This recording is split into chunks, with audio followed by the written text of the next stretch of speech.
Our honorable speakers and all participants, thank you for joining us today. We appreciate your enthusiasm to participate. My name is Novita Ramadhani Murthy from Statistics Department Batch 55, and I am the moderator of today's FGD. I'm very pleased to see you here and welcome all of you to this FGD. Next, I would like to read today's agenda. This FGD is divided into 4 sessions. The first session is opening, the second session is presentation, the third session is discussion, and the last session is closing. For today's FGD, we are going to discuss about climate action. But before we move to the presentation session, may I introduce to you our speakers this evening. Our first speaker is Divina Umanita Ilian. She is one of co-founder climex.id. She is chosen to be one of the most outstanding students in Geophysics and Meteorology department. And in 2020, she is one of campaigner in Youth Leadership Camp for Climate Crisis by the Climate Reality Project Indonesia in collaboration with UNESCO Jakarta and UNFCCC. And our second speaker is Siti Nadia Nurul Aziza. She is one of co-founder climex.id and she is one of delegation in Youth Leadership Camp for Climate Crisis by the Reality Climate Project 2020 in collaboration with UNESCO and UNCCC Learn. Without further ado, I would like to give the time to our first speaker for presenting. Ladies and gentlemen, please welcome Kak Divina.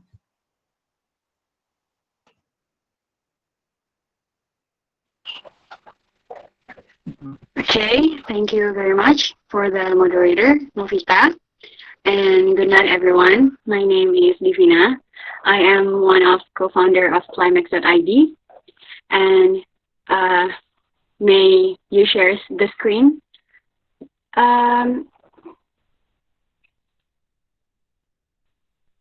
Yeah, here it is. You can contact me through the contact I provided here in the slide. And today's topic is challenges in communicating climate change. But before, I want to thank you for this occasion, and I really hope that this kind of sharing will bring you exchange of information, also will be beneficial for both me and you. Next slide, please. So the topic of today's discussion is Sustainable Development Goals number 13, climate action, that is of course related to climate change. Climate change is something that has been trending among like environmental warrior and environmentalists nowadays. And I believe that most of us already heard about this term and even probably understand it. So I'm just gonna talk about the definition for just a bit. Next slide. Okay, so climate change can be defined as a change or shift in planetary scale of Earth's climate that happen because of many factors, such as human activities like overuse in electricity, transformation in land use, forest fire, also overuse in private transportation, also burning coal and the use of fossil fuel. And those kind of activities emit greenhouse gases, which then leads to greenhouse effect and, of course, a global temperature rise. Next. Now, this is one of the most widely used evidence to show climate change. This is Keeling curve, named after the creator, Dr. Charles David Keeling. And from this graph, we can see the rising tendency of carbon dioxide concentration from 1958 to present days, despite the annual cycle or seasonal fluctuation that happen in every year. Next, please. Now let's talk about climate change and climate crisis. So recently there are kind of many non-governmental organizations and climate campaign, also environmental campaign that try to alter the term climate change into a newer term that will hopefully bring a wider awareness to the people when we heard about this new term. Why? Because climate crisis emphasizes not only in the changing climate, but also the consequences that people will face. When we heard the word crisis, we immediately think about the possible consequences we will face if we are in the middle of that crisis. From the right picture of WMO, or World Meteorological Organization, we can see that the climate change is really impactful to each and every aspect of our human life. Next, please.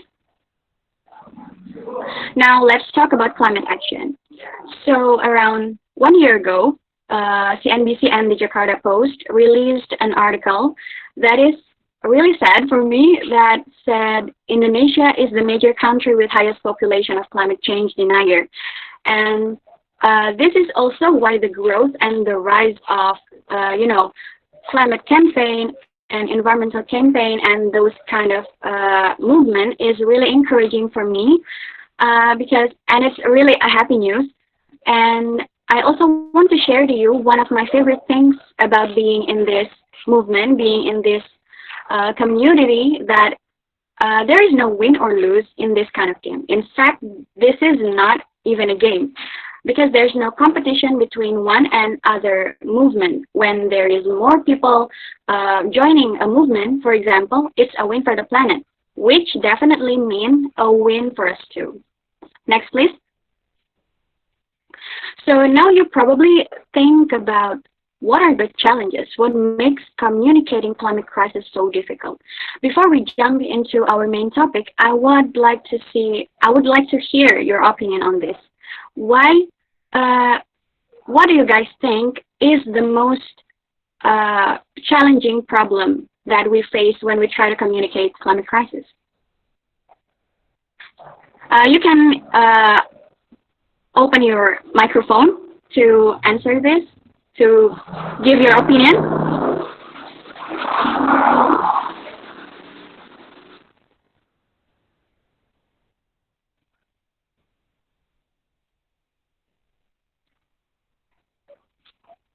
Anyone?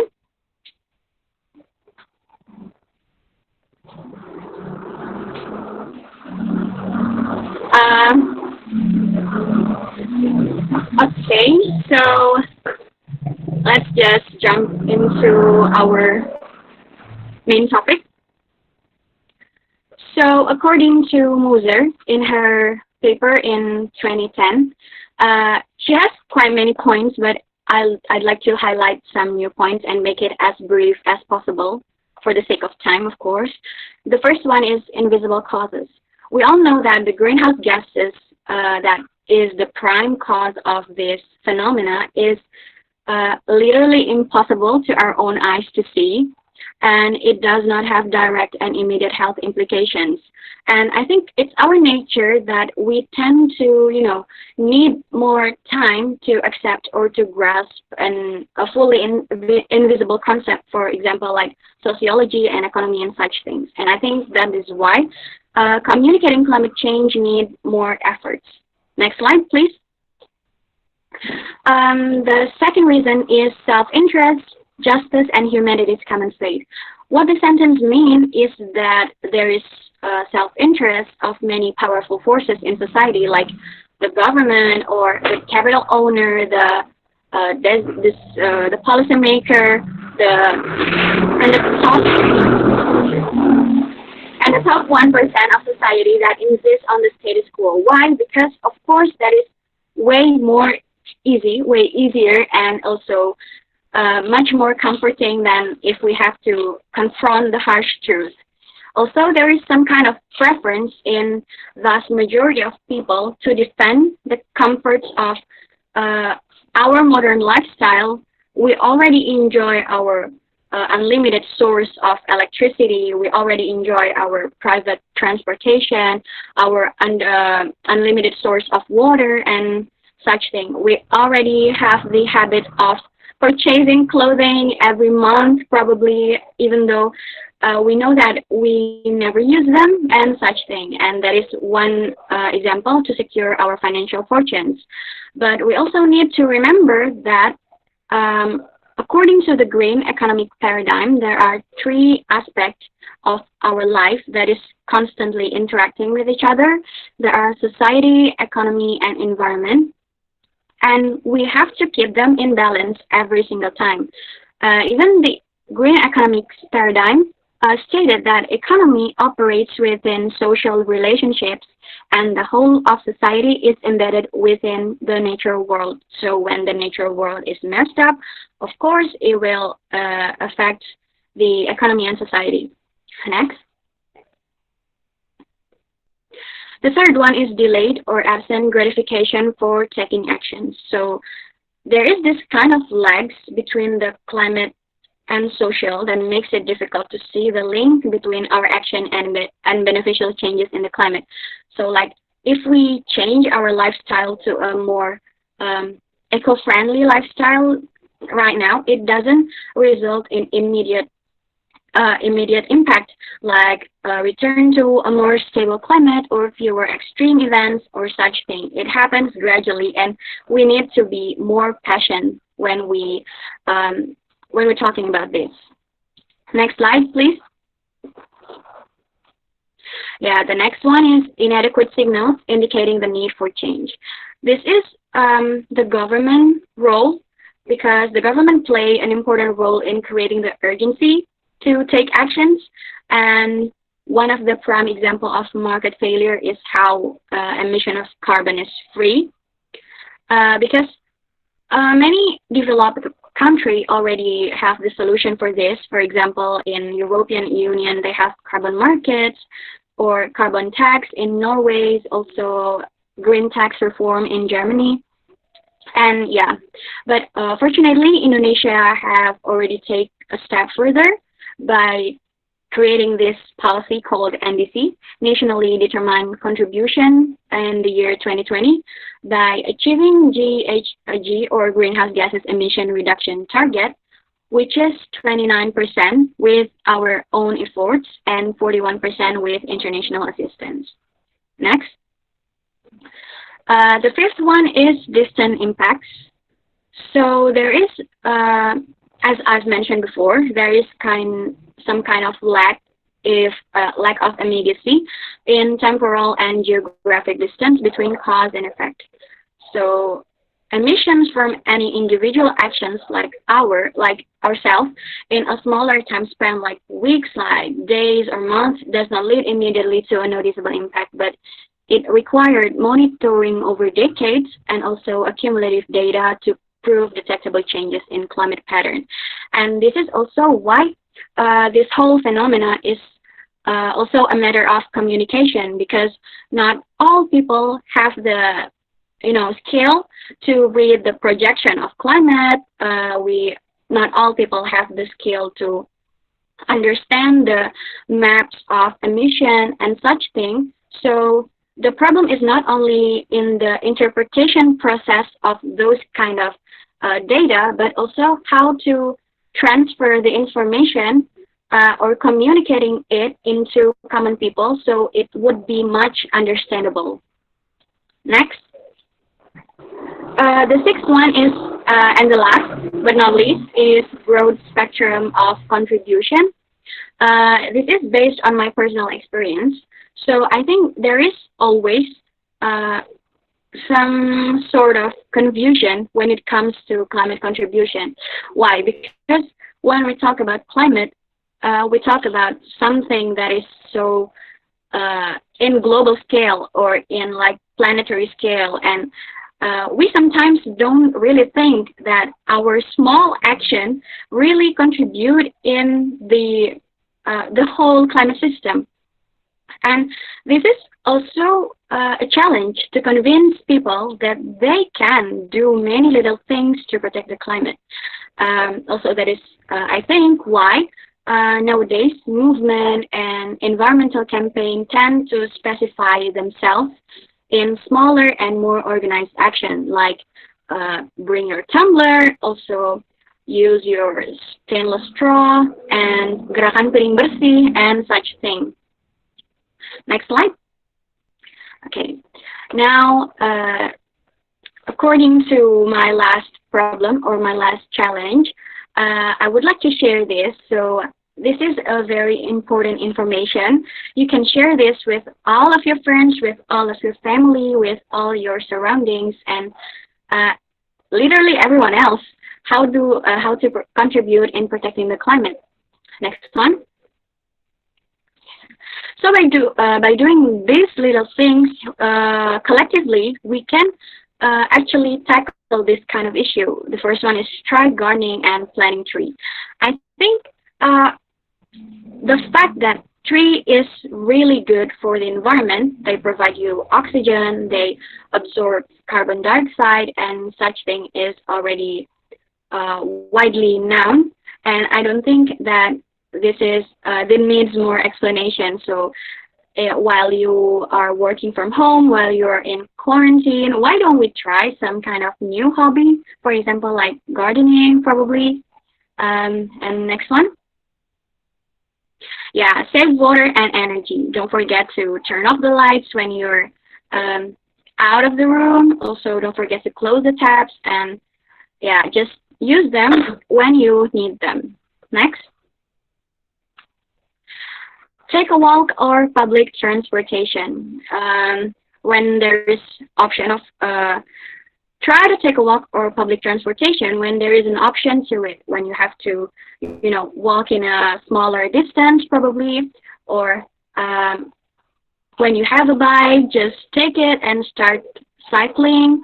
But don't be that kind of cycler that is annoying, that somehow going viral nowadays. I don't know why. And next slide, please. Try to reduce or refuse single-use plastic bag. We all know that plastic is really bad for the environment, and there is so many campaigns that's tackling about this issue, and I think these two kind of infographics already show the fact. So yeah, wherever you going to Alfamart probably or Indomart, just try to refuse it and start bringing your own tote bag or something like that. And next one. Support local culinary. And why? Because imported food actually have a longer distribution chain, and hence it results in a way much higher carbon footprint.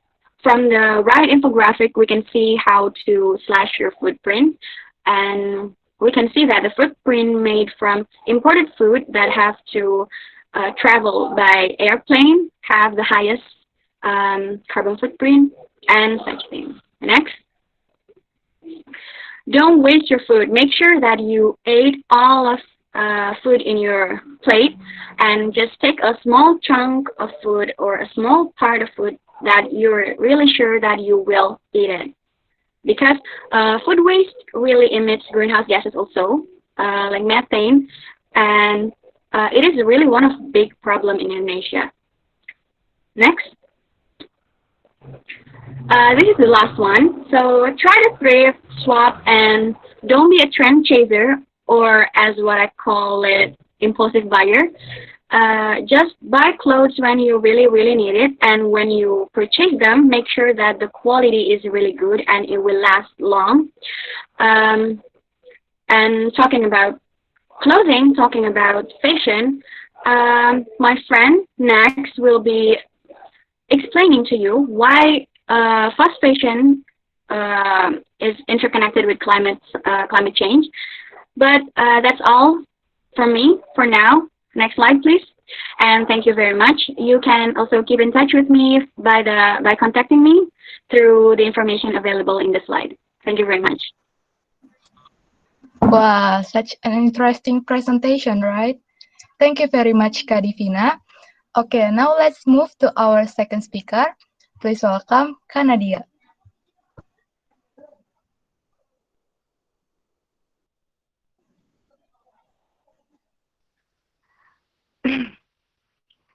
Can you guys hear me? Yeah. Okay.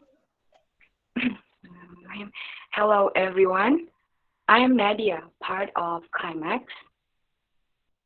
And first of all, I want to thank you guys for the opportunity you've given us. So, Divina, my friend, had delivered a brief explanation about climate itself, about the urgency of climate, how it changed, and why, and the new term as we know as climate crisis. Because of climate crisis is literally complex.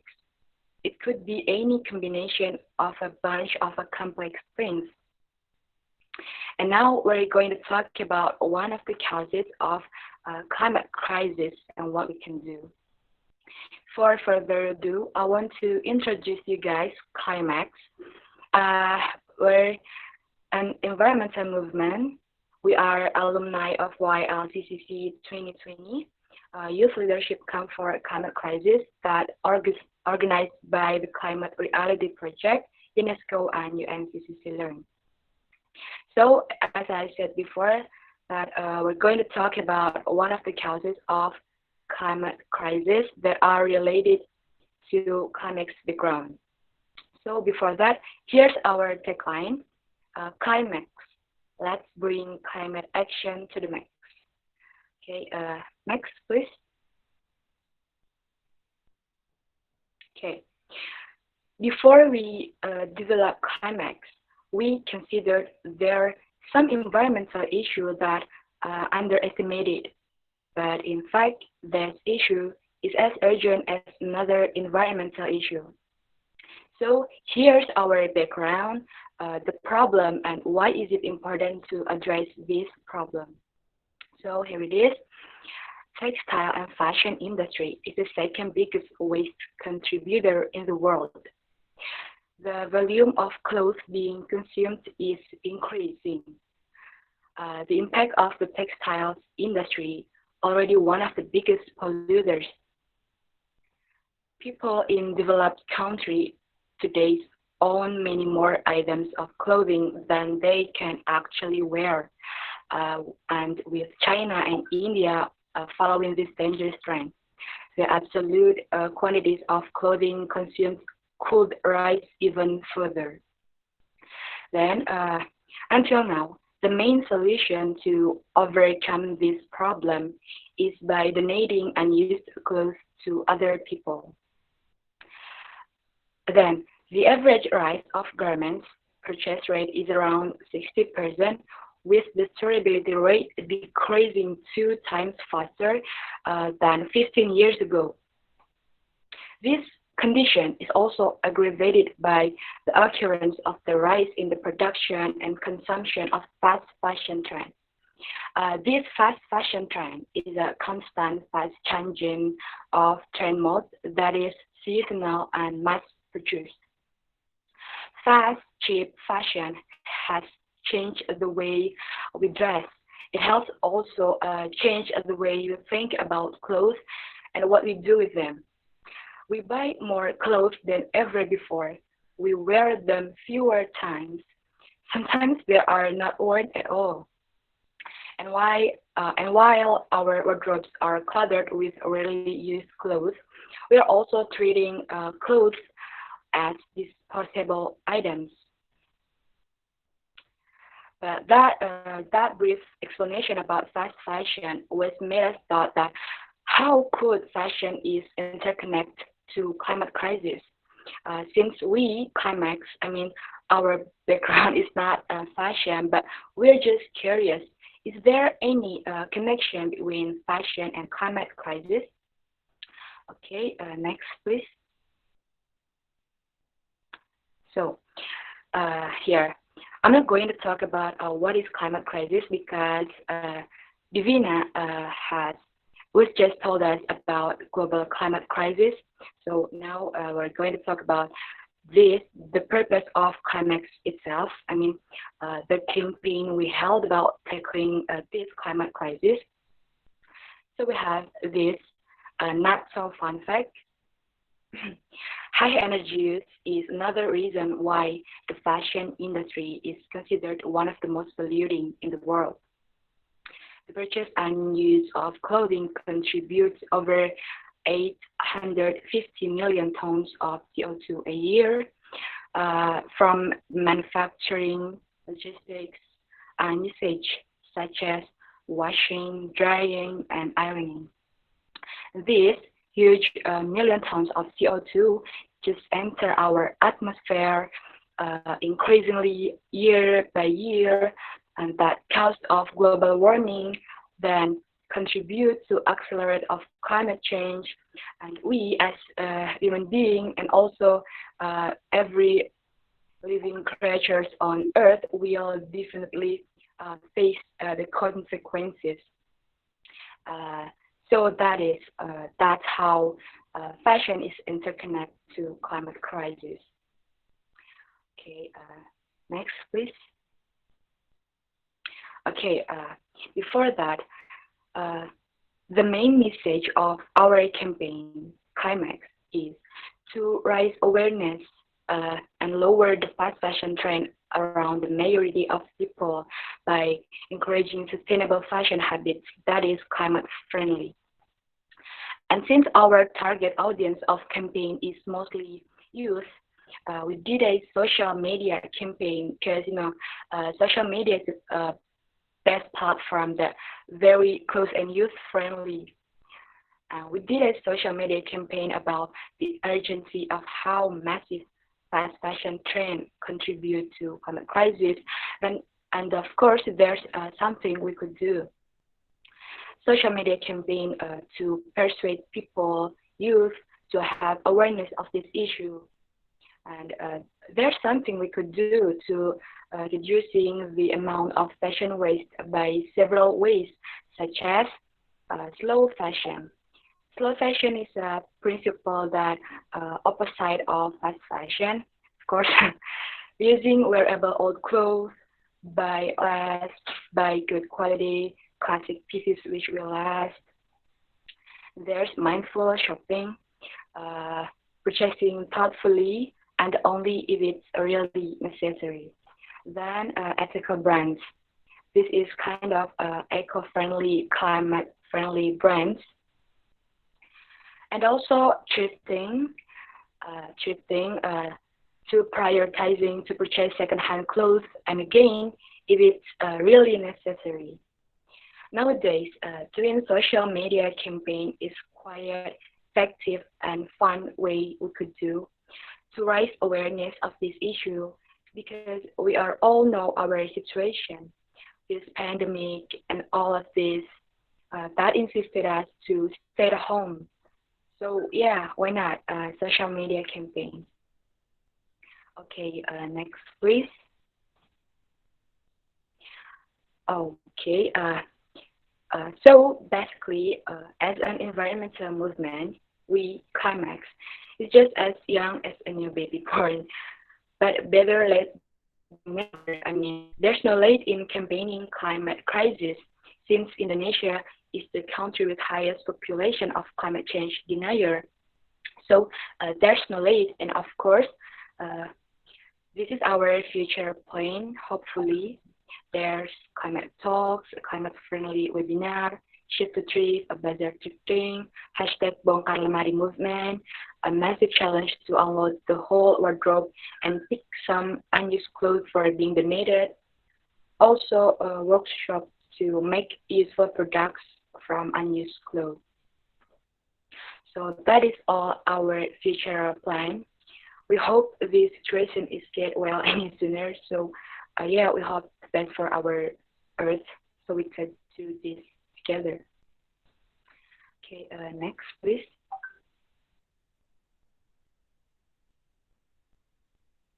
Okay, so yeah, this is our team.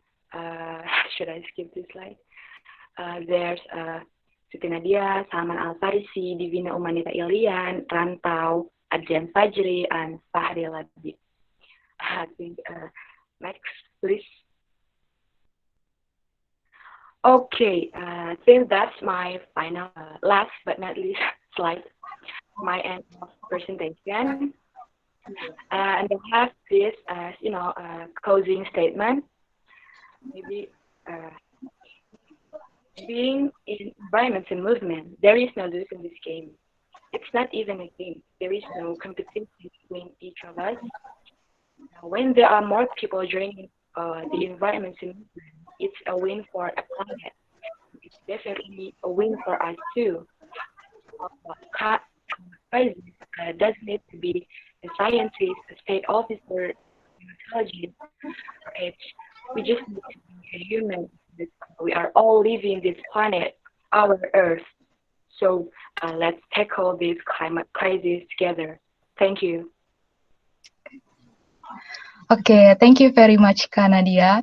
And thank you very much for all the speakers for their informative and interesting presentation. Now let's continue to discussion session. In this session is divided into two parts, and for each part we open for two questions or opinions. For the audience, if you have any questions or opinions, please turn on your microphone and camera, then mention your name. You can also mix it with Indonesian if you want. Are there any questions or opinions?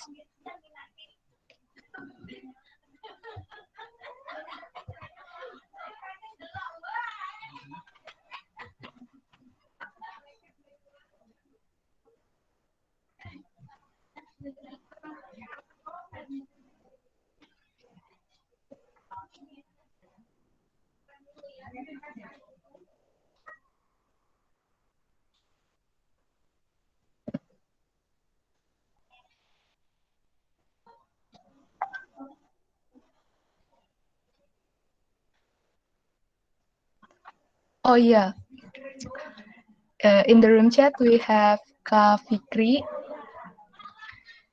Kak Fikri, if you want asking question, you can turn on your microphone and camera.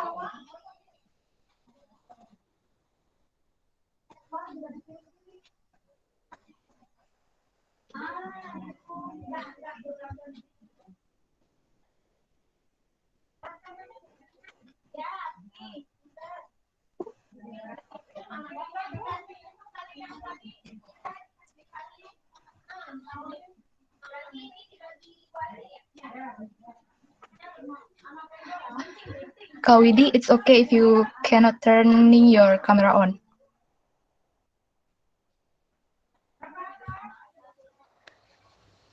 Assalamualaikum warahmatullahi wabarakatuh. Waalaikumsalam warahmatullahi wabarakatuh. First of all, I want to thank Divina and Nadia for your explanation. I want to ask about two things and give my opinion about one thing. The first question is nowadays there's a campaign that uh, you tell people to use the stainless straw, but as far as I know, the impact is more dangerous if we use the stainless straw. What's your opinion about this problem? And the second one is uh, Nadia said about the fashion impact to the climate change. I want to ask about what's more dangerous between the waste of the industry fashion or the used clothes that being thrown.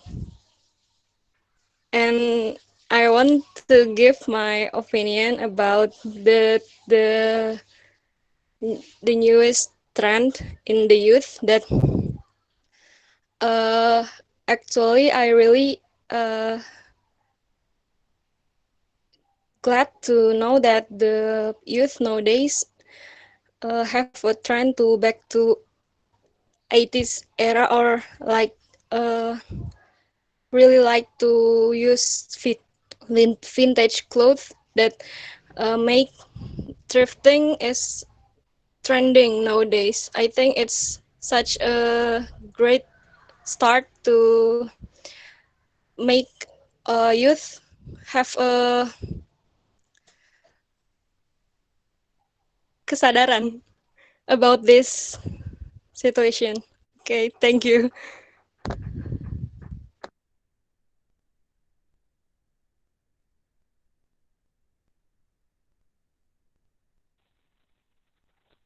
Okay, so should I answer the? Can I just talk like this for the first question?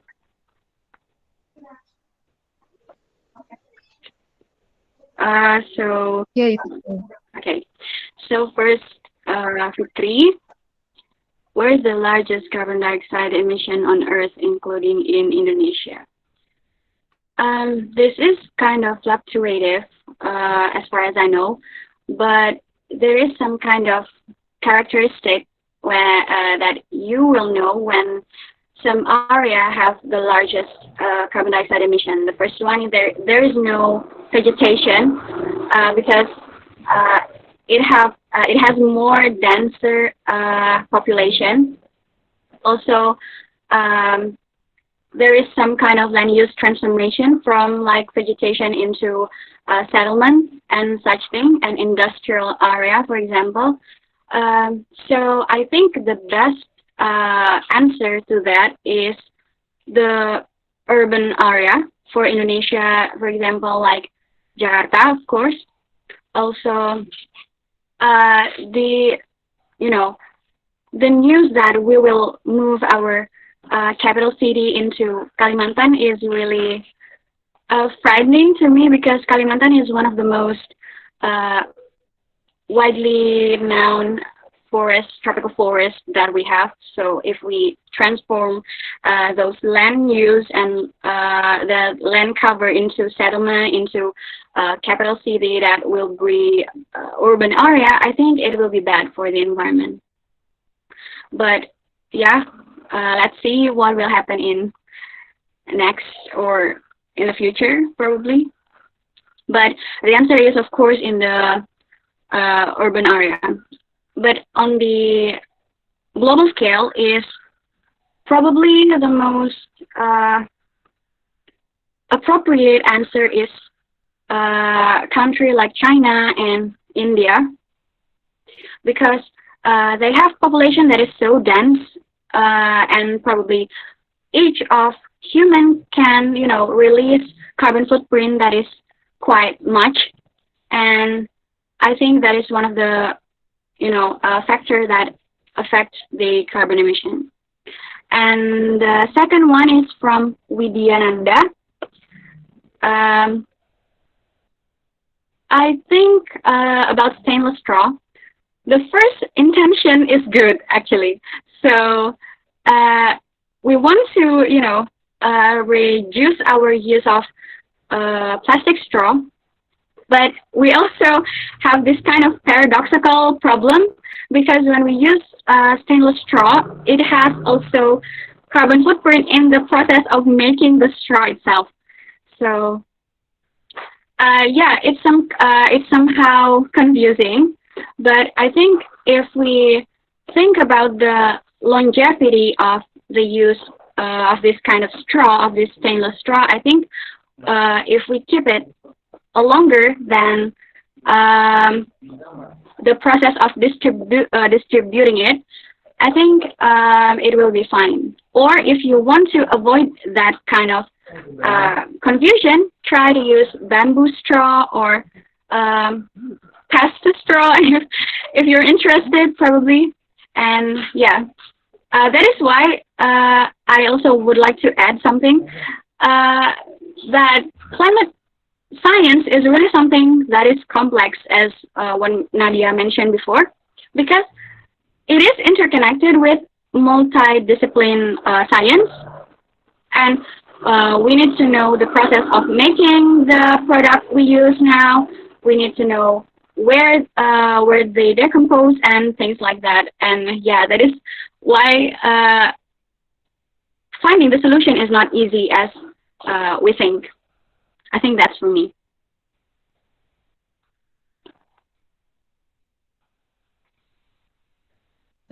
Okay, thank you very much, Kak Divin. Okay. The second question from Kawidi is impact from the fashion industry. It is much higher.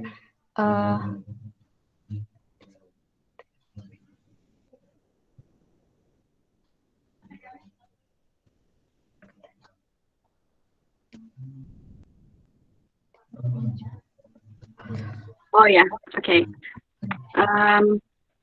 So according to my own comparison, I think used clothes when we just throw it into the garbage is quite bad also to the environment, because the fiber from the microfiber from our used clothing can influence the probably the marine biome and the aquatic life there.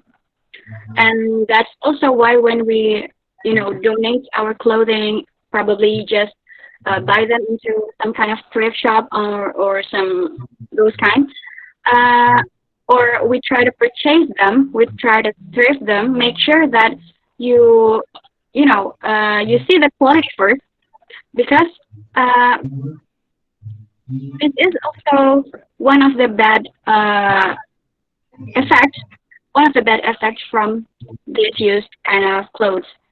The microfiber from like your clothing you right now wear, can be digested by the fish and probably and those kind of aquatic life, as I've mentioned before, and that is also bad. But the fashion industry is way more dangerous, because they use water, they emit greenhouse gases, and in a ridiculous scale. You can see that the picture from Nadia's slide that show you what kind of 1 ton of carbon dioxide really like in human scale. And imagine millions of those kind of balls emitted into our atmosphere every year, just only by producing the clothing you don't wear every day, probably. And yeah, I think that is for me. But I'm really glad to hear your opinion, Widya. That is really insightful. And yeah, I think Nadia can add my answer, probably.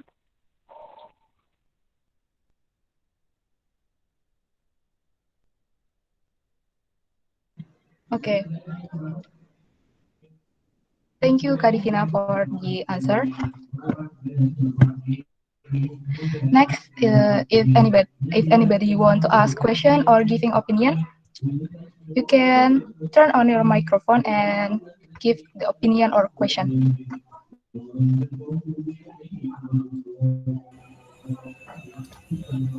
Sorry for the moderator. Can I ask any question? Yeah. Okay, thank you Novita and thank you Kak Divina and Kak Siti for such useful information about climate change. So I'm Rifai. I want to ask any question, but as we know that fossil fuels is one of issues when we are talking about energy resources, right? It gives many effects such they release large amount of carbon dioxide, a greenhouse gas, and until now, I think one of the solution is nuclear power as the renewable resources for take place fossil fuels. But you know that it's quite expensive, and some people say that it remains radioactive and then just to human health. So my question is, what can we realistically to do to get rid of fossil fuels as soon as possible? Thank you.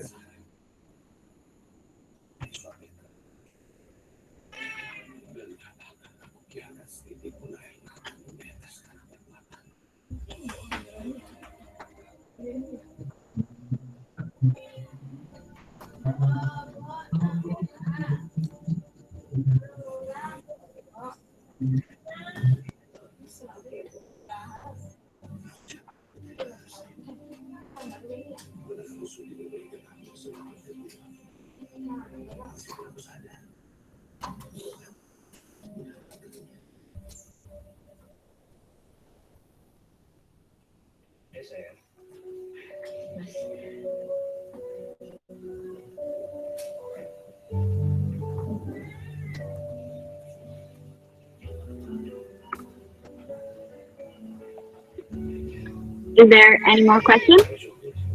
Uh,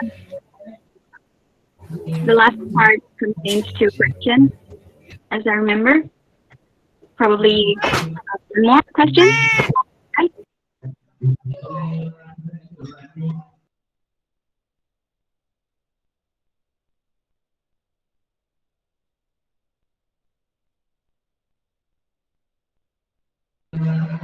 Okay, Kak Divin, maybe we can answer the equation first. Okay.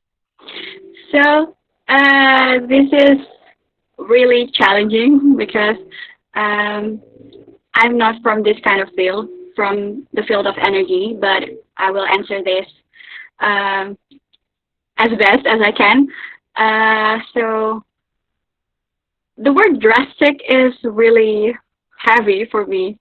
Um, if we talk about changing or altering the energy, I think that is way many more options available from Indonesia for like a renewable energy rather than nuclear, probably like um, solar panel or um, wind turbine or water or even uh, tidal power and such thing, tidal wave and marine power and such thing. But it needs process, and also we need to remember that this kind of problem, this climate change problem, is not only a problem of earth science. It's also a problem of economy. It's also a problem of society, also communication and politics and such things. For example, like if we want to run for the election for president, we can like tackle this kind of issue to make sure to the voter to choose us. Um, and that is one of example that this whole problem is complex. And the problem with economy is that we are still a developing country in reality, even though some in our news there are more rumor in recently that say that we already are a developed country. But I think we need more like perbaikan, I'm sorry, and by the word perbaikan, I mean it's not only in the energy, it needs the infrastructure, it needs the human resource that will be capable of running those kind of things. And before we make sure that we purchase those solar panel or the nuclear power plant, probably we need to make sure that all of our people already, behave according to it.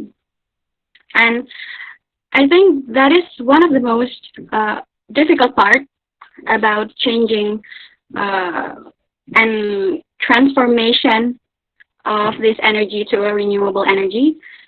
And the second reason is the energy resource we use now, that is coal, is literally the cheapest, and that is also why changing into a more expensive resource needs uh, kesiapan, kesiapan in like fiscal component and such thing.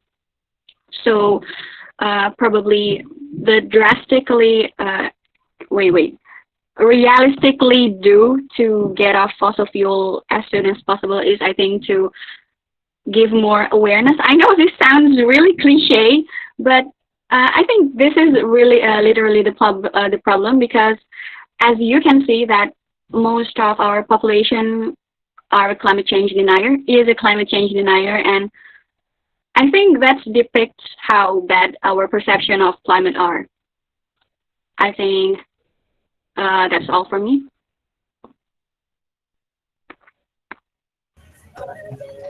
Okay, thank you very much, Kak Divin, for the So answer.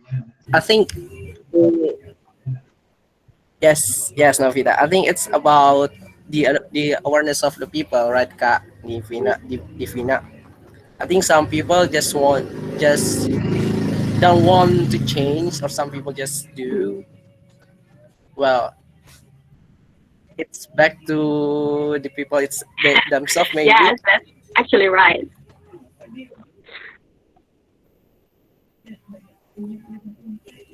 Okay, thank you, Kak Divina, for the answer. Okay, thank you for Rifa itu and Kak Divina.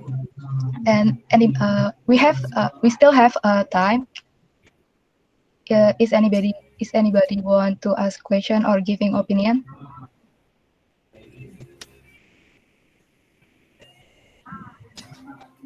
The last question or opinion.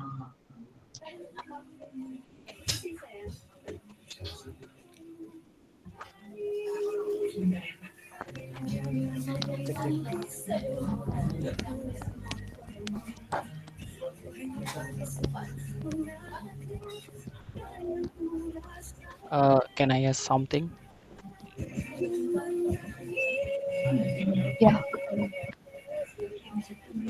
Uh, right. Divin and Nadia before said that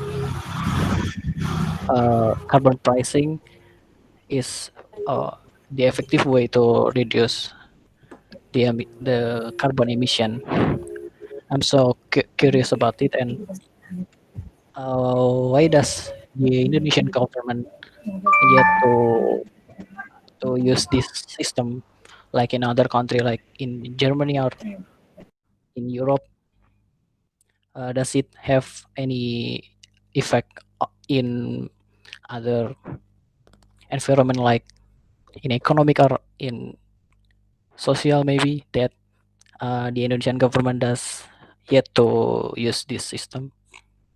Thank you.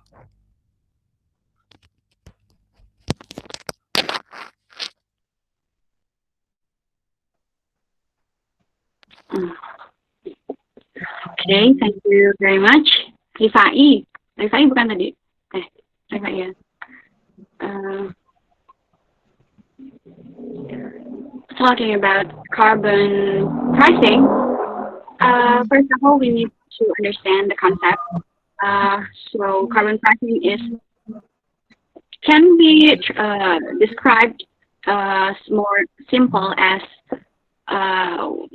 there are two kind of participants in this whole market. The first one is the carbon credits, and the second one is the carbon debits. So the first one, the carbon credits have this kind of forest or vegetation or anything else that is some kind of land cover that can absorb carbon dioxide. And the second one is the country that are mostly industrial country, the developed country that already, have their old forest cut out, and they kind of pay money, some kind of money, into this country as a compensation of the carbon they creating. That is the carbon trading. Um, as far as I know, while he and Kemen LHK already, considering this kind of thing, like in 2019 or last year, but the problem is we cannot, we cannot just jump into this new, policy, because we have to make sure first that the carbon sink we have, the land use we have, the land cover we have, like the forest, tropical rainforest we have, is really absorbing the carbon at the exact amount of how much they projected it. That is, and the second one is this whole, this whole system can be, open as a komersialisasi hutan. And while he thinks that that is really a bad example of this whole climate action things. And about carbon tax is consists of three components. The first one is the tax given into the inputs. So, we calculate the input, the carbon input we have, and we calculate how much we need to pay according to the permits they have. And the second is from the output, or the carbon emission. It is also, we have to pay as much as carbon emission we emitted to the atmosphere. And the third one is the commodity it is resulting. For example, like if it's power plant, you can use carbon tax by measuring or by calculating the electricity they produce. Yeah, that is the system of carbon tax. And nowadays, the NDC, as I've mentioned before, the nationally distributed contribution, is also considering on this too. And the strategy is already available online. It's from Kemen LHK. And the problem is, as I've mentioned, is the worry of, environmental organization that this will be some kind of komersialisasi hutan tadi. So, yeah, I think that's for me.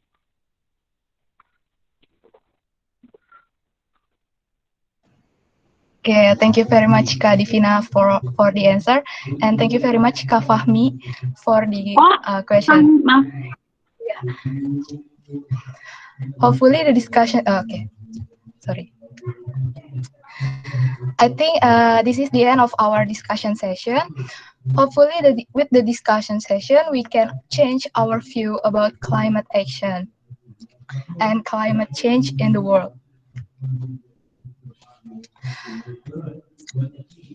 Before we close this FGD, we have one challenge for you guys. Maybe Kak Nadia can explain the challenge.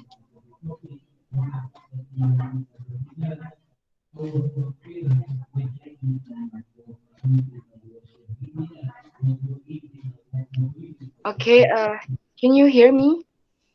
Yeah, I can hear. Okay, before that, so sorry that I have a situation in my signal. Could you please present the last slide of mine?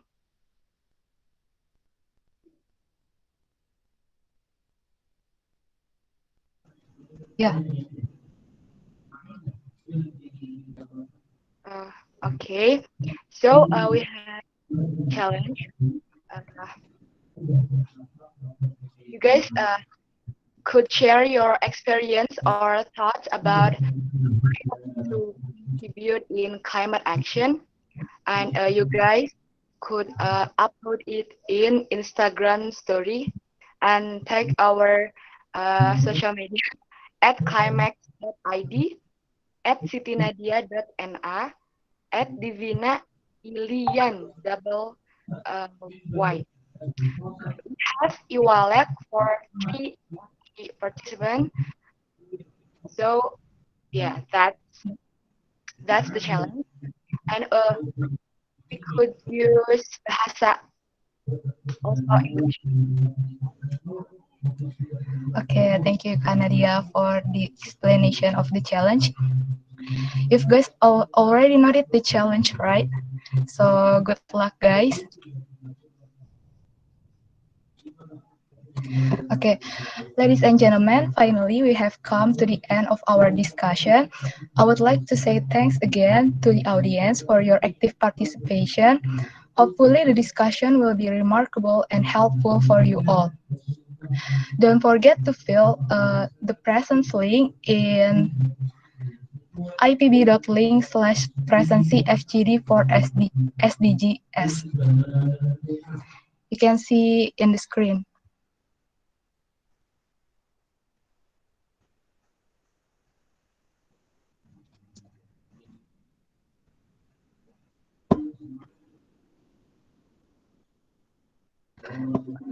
Okay, again, I want to remind you, don't forget to fill the presence link in ipb.link/presencyfgd for SDGs.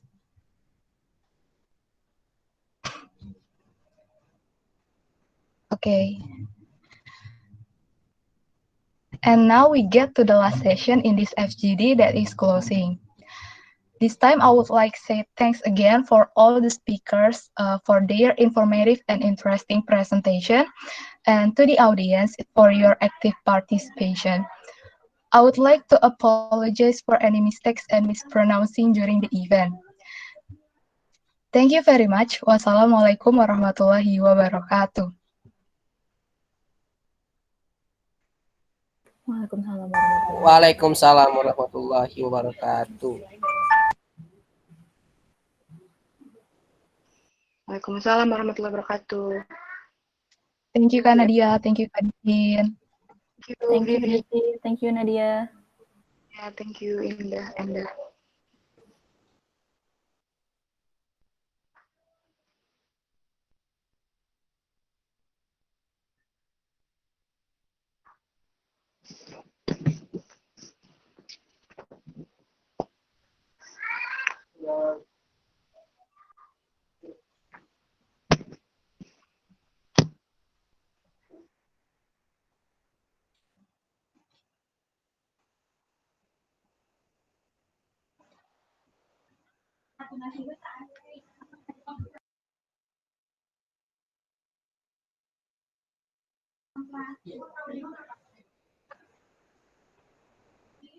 You guys can leave the Google Meet.